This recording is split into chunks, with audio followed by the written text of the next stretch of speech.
sou a Dani do Ignição GP. Seja bem-vindo ao nosso primeiro episódio da série GP de Valor.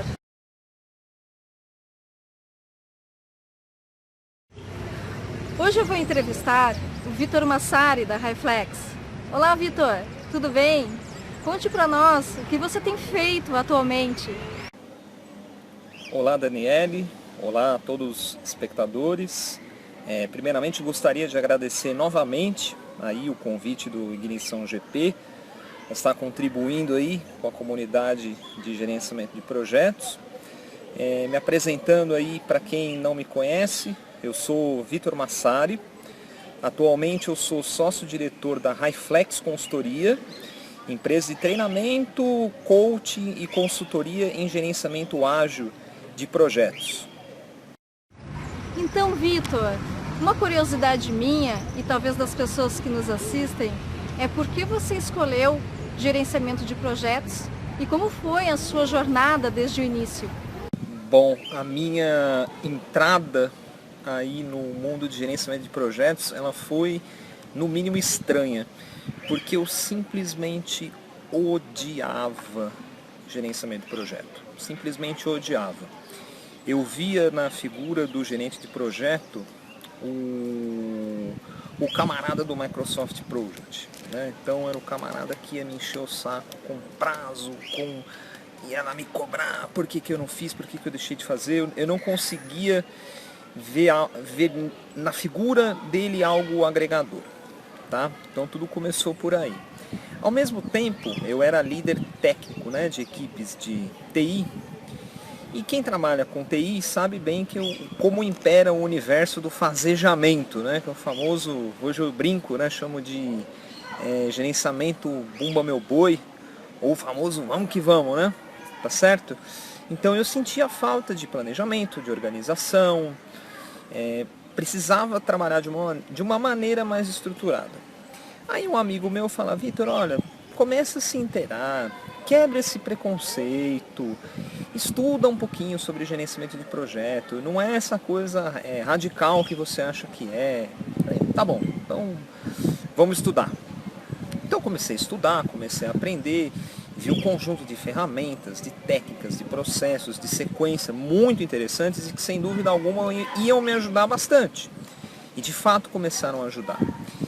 Mas como eu venho, né, a minha vida inteira eu trabalhei com projetos de tecnologia da informação, nós estamos falando aí 18 anos, eu senti a falta de flexibilidade, né? Então, por exemplo, projetos de TI tem muito risco, muita incerteza, tem muita mudança de requisitos. Eu não consigo encaixar essa filosofia de ter um planejamento todo definido no começo e ter o controle de mudança, a avaliação. É um projeto que eu sei que a mudança vai ser inevitável. Então eu tinha um pouco de dificuldade nisso. Nesse intervalo, aí eu comecei a aprender um pouco sobre métodos ágeis. E vi que o ágil era justamente o contrapeso, né? Então, ou seja, eu tinha o conceito das entregas incrementais, o foco na liderança, né? Na liderança servidora, liderança situacional, formação de equipes auto-organizadas. Falei, puxa, bacana, né? Ele trabalhava com mudança. Só que muitas literaturas diziam que o importante é entregar valor, o importante não é atingir um prazo. O importante, se você demorar 5 anos para desenvolver o produto com entregas ágeis incrementais, ótimo. Só que aí isso para mim também já era radical demais, né? Eu trabalhava numa grande empresa, eu não podia seguir isso à risca. Então, na verdade, eu comecei sempre a buscar um equilíbrio do chamado gerenciamento tradicional com o chamado gerenciamento ágil. E entre diversas outras técnicas, né? Diversas outras abordagens, abordagem do White, abordagem do COBIT. Comecei a fazer o quê? A juntar um pouquinho de tudo e coloquei tudo no liquidificador, né? Mexeu ali no liquidificador e já saiu muito suco bom desse liquidificador, mas também saiu muita gororoba, tá certo? Às vezes você experimenta ferramentas, técnicas, teorias que em determinadas empresas, a cultura da empresa não deixa você fazer isso, ou mesmo ela não te proporciona condições para você fazer isso. Então tudo é aprendizado. Nessa jornada toda, eu acabei descobrindo duas paixões muito grandes. Uma, dar aula. A segunda, escrever. Então, cada uma delas desembocou num resultado final. Então, na parte de dar aulas sobre gerenciamento de projetos, Scrum, coisas do gênero, comecei a trabalhar como um instrutor freelance, né, para algumas instituições de treinamento, e eu sentia que as pessoas procuravam muito, não só o curso, elas procuravam respostas para as questões do dia a dia dela. Elas procuravam respostas para situações que elas viviam na empresa onde elas trabalhavam. Aí eu comecei a pensar com o Maurício de Souza, na época nós trabalhávamos juntos, hoje ele é meu sócio. Eu falei: Maurício, repara o seguinte, as pessoas fazem perguntas de situações que a gente já viveu, que a gente já sofreu, tá certo?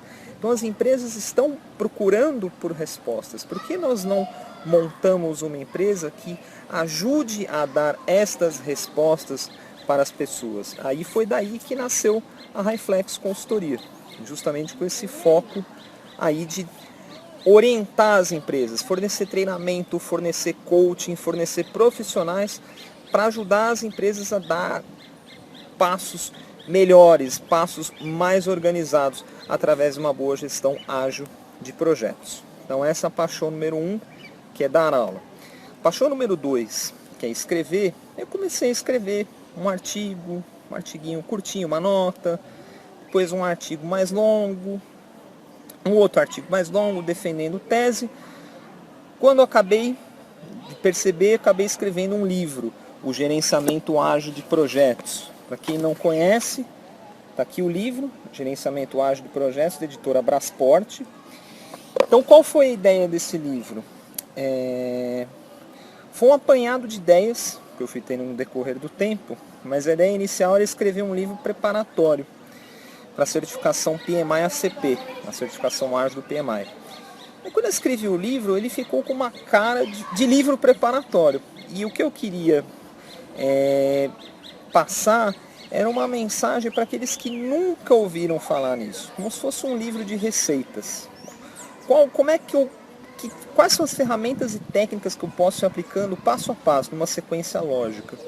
Eu reestruturei todo o livro para escrever essa obra aqui, tá? Então o que me motivou foi compartilhar conhecimento, escrever um guia, né, de certa forma um guia de início, para quem ainda não conhece. Temos poucos autores brasileiros falando sobre o tema.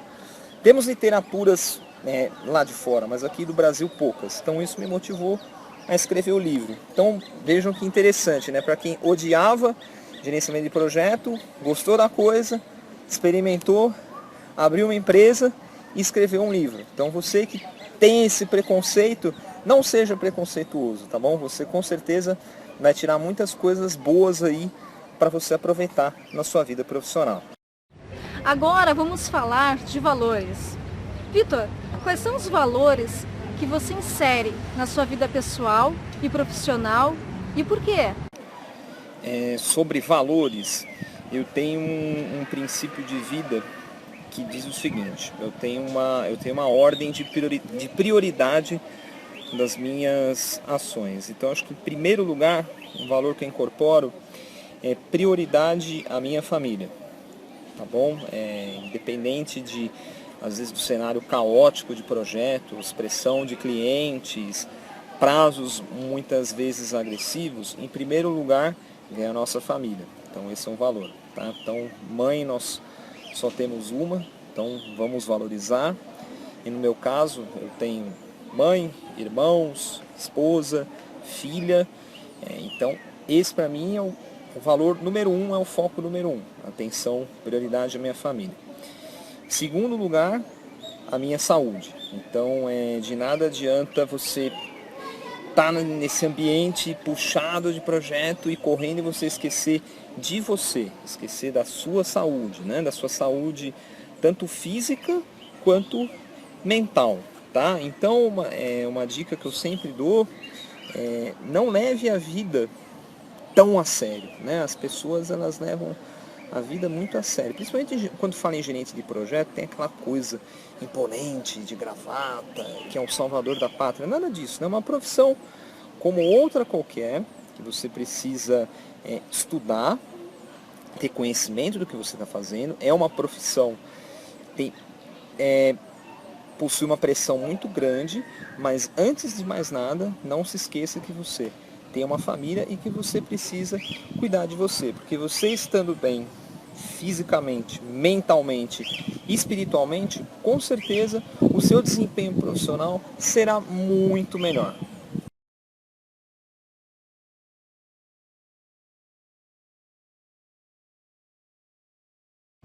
Vitor, se você pudesse nos dar uma dica que pudesse fazer toda a diferença na vida das pessoas que nos assistem agora, qual seria?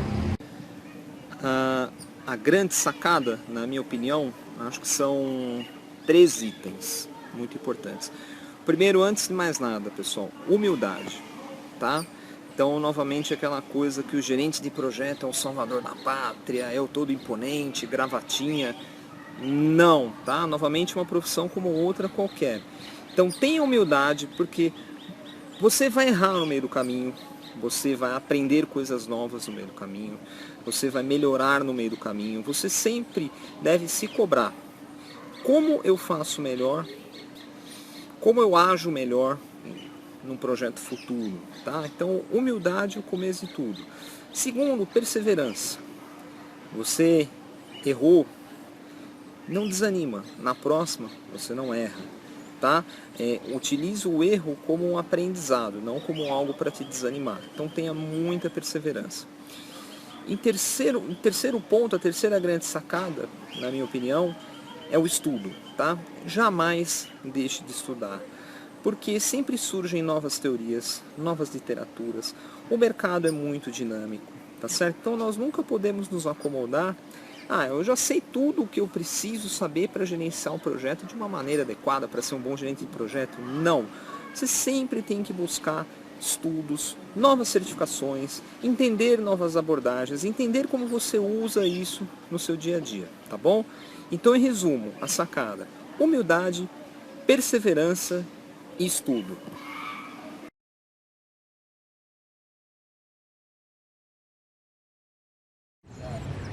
Chegamos ao final da nossa entrevista com o Vitor Massari. Espero que você tenha gostado, que possa ter sido útil para a sua vida pessoal e profissional, e até o nosso próximo vídeo. Se você curtiu essa entrevista, inscreva-se no nosso canal, clicando aqui em cima, para ser informado no próximo episódio. Obrigada e até mais!